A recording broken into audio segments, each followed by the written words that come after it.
बिस्मिल्लाहिर्रहमानिर्रहीम। बरादर, आपने बोला है कि मैं कारोबारी शख्सियत हूँ, मुझे अंडरवर्ल्ड क्यों कहते हैं? मैं 1978 से अपने नाम का खुद टैक्स दे रहा हूँ, ज़ाती नाम का। 30 साल से प्लस हो चुके हैं। अकबरी मंडी बोर्ड का मैं चेयरमैन हूँ। 1500 से प्लस मेरे मेंबर हैं। एक मेंबर से भी आप पूछ सकते हैं कि मैंने बता दे जलालत है, मैंने कभी किसी के फैसले के भी पैसे लिए हैं।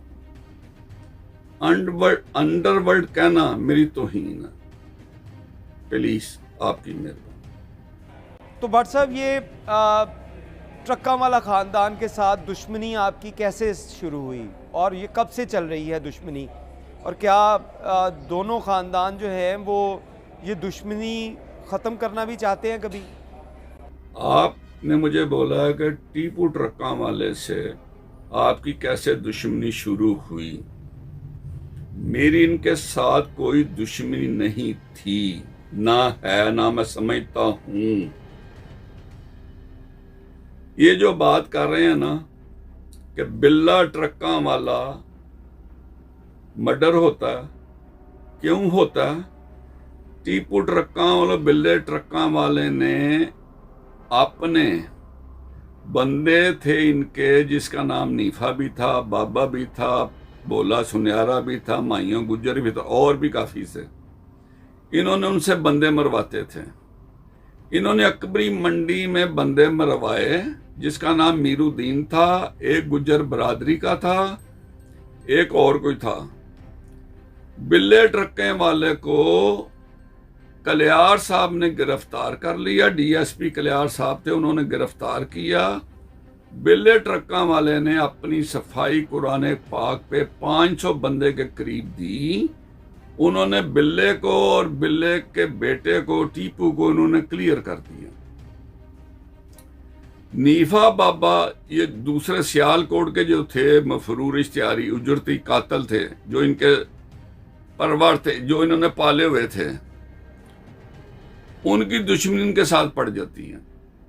ये बिल्ला ट्रक्का वाला शेख सदीक, जो मैंने बात सुनी हुई है, शेख सदीक डीएसपी सी थे। बिल्ले ट्रक्का वाले ने उनकी वालदा, बहनें, बहू उठाकर शेख सदीक के पास बैठकर उनको कुटवाया था। सुबह बिल्ला ट्रक्का वाला कत्ल हो जाता। उस कत्ल में मेरा नाम भी नहीं था, पर्चे में मेरा जिक्र भी नहीं था, ना मेरा कोई तल्लक था। उसके बाद हनीफा बाबा मुझे दुबई में 97 में मिलते हैं। मलक असान मुझे मिलाता है इनके साथ। मलक असान के वो साथी थे, वो मुझे मिलाता है, मेरी मुलाकात उनके साथ होती है, मैं बातें को सुनता हूं। वो पाकिस्तान वापस आ जाते हैं। जब पाकिस्तान वापस आते हैं ना, बिल्ला ट्रक्का वाले के कत्ल के बाद वो गालबन तकरीबन 94 में मर्डर हुआ था। ये 97 की बात है जो मैं आपको बता रहा हूं। जब मेरी इनसे मुलाकात होती है, पाकिस्तान वापस आती हैं, एक बंदा मुझे एक दिन फोन करके कह रहा है कि भट्ट साहब, ये आज टीपू को कत्ल कर रहे हैं। टीपू की वालदा मजंग हॉस्पिटल में एडमिट है।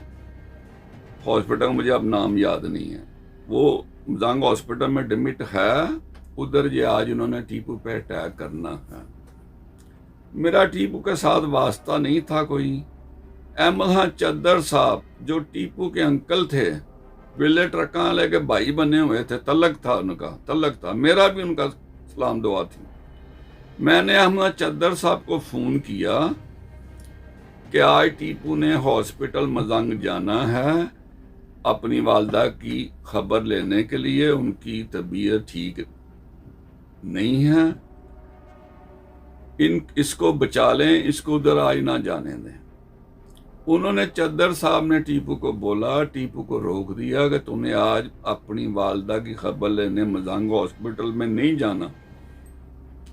अगले दिन मेरी चद्दर साहब से बात होती है। चद्दर साहब मुझे कहते हैं कि भट्ट साहब, टीपू को मैंने आपका नाम लेके बात बताई है, कत्ल तुम हो रहे हो, बच जाओ। उसने मुझे बोला, चद्दर साहब ने मुझे ये भी बात की, अहमद खान चद्दर साहब जो डेड ऑनेस्ट बड़े प्यारे आदमी हैं, मैं पुलिस में उनको सबसे अच्छा समझता हूँ, अच्छे थे भी।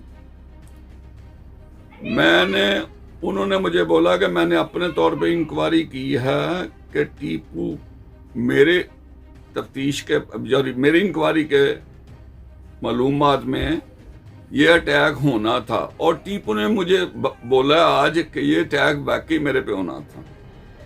भाई मुझे ये बताएं, मैं टीपू के वाले में कत्ल में था जब मेरा हाथ था, नाम तो मेरा पर्चे में नहीं था, हाथ था, तो मुझे टीपू को बचाने की क्या जरूरत थी? उसका बेटा था ना, तो मैं तो नहीं मार रहा था, मारते इसके दुश्मन है जिनसे ये बंदे मरवाते थे, मारते वो। इसकी वालदा हॉस्पिटल, मैं अपनी माँ का आशिक हूं, इसकी वालदा की स्टेज ऐसी थी। मैंने चद्दर साहब को बोल के अल्लाह ने इसको जिंदगी दे दी। अच्छा, इस खानदान के बारे में बात करते हैं। ट्रक्का वाला खानदान, इनका कत्ल जो है, बिल्ला ट्रक्का वाला का कत्ल हुआ, उसमें भी आपका नाम आ गया, तो उसके बाद जो भी कत्ल हुआ उसमें आपका नाम आया, इसकी क्या वजह है? भाई मैंने आपको बोला कि बिल्ला ट्रक्का वाले के मर्डर में मेरा पर्चा नहीं हुआ था। नहीं, ये बातें तो चले आप कह रहे हैं ये बातें, लेकिन इसके साथ अगर बताएं, टीपू ट्रक्का वाला का कत्ल लाहौर एयरपोर्ट के ऊपर होता है, वहाँ पे आपका नाम आता है। उसके बाद बलाज का कत्ल हुआ, उसमें आपका नाम आ गया। तो ये ट्रक्का वाला ख़ानदान आपका नाम क्यों हर दफ़ा लेता है? और क्या कानून में आपके असर रसूख कितना है कि आप इन तमाम मुकदमात के बावजूद आराम से निकल जाएंगे या निकल जाते रहे? ने सवाल किया कि टीपू पे मुख्तलिफ हमले हुए हैं, एक हमले में मर्डर भी हो गया एयरपोर्ट पे, मेरे पर्चे इन्होंने करवाए। ये बात सही है, इन्होंने पर्चे करवाए, वो पर्चे का झूठे इन्होंने करवाए। वो मुझे कोर्ट ने बरी किया और इवन के जो सुप्रीम कोर्ट तक गए, उधर भी मुझे रिलीफ मिला। तो ये पर्चे क्यों करवाते थे, ये भी मैं थोड़ी आपको डिटेल में बात सुना सकता हूं। इसके सुलह की बात छिड़ी टीपू की जिंदगी में। शफकात साहब थे, इस पे 5 मर्डर होते हैं, इस पे 5 मर्डर होते हैं लक्ष्मी चौक में, नूरी नत वगैरह थे, और टीपू पे पर्चा होता है। मुझे शफकात साहब पूछते हैं कि भट्ट साहब, टीपू बेगुनाह के गुनाहगार हैं। एक मेरा दोस्त भी था, वो शफकात साहब के भी करीब थे, उनका नाम था जुगनू, निकनेम उनका जुगनू, जंगीर भट्ट उनका नाम है। मैंने शफकात साहब को बोला, शफकात साहब ये बेगुनाह है, इसको क्लियर कर दें। मेरा दोस्त भी जाके मिलता था टीपू को, और टीपू को रिलीज करवा के टीपू के घर छोड़कर आया था। टीपू उसके बगैर घर जाना नहीं चाहता था, कहता मैंने पुलिस वालों के साथ जाना, मुझे आप लेकर जाएं। वो छोड़कर भी आया था।